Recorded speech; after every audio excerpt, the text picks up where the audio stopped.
So today, swapping it out a little bit, 2 cups of barley with 1 cup of wheat, and then also you'll notice this stuff here, the light coloured stuff, that's Bulgar Wheat. So that's just something slightly different to swap it out. So I'm going to give that a clean wash 3 times, stick it on to boil. There you have it, pre-cooked fresh batch of barley. I did actually add in a cup of split green peas as well to that mix. This is going to be absolutely delicious. So today, just to spice it up, what I plan to do is add in this. This is Black Quinoa. So it will be 1/3 of a cup or 1/4 of a cup of Black Quinoa.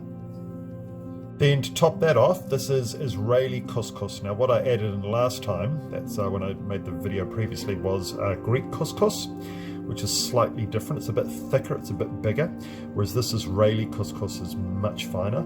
And again, absolutely delicious. This goes in once the barley's cooked for about 20 minutes.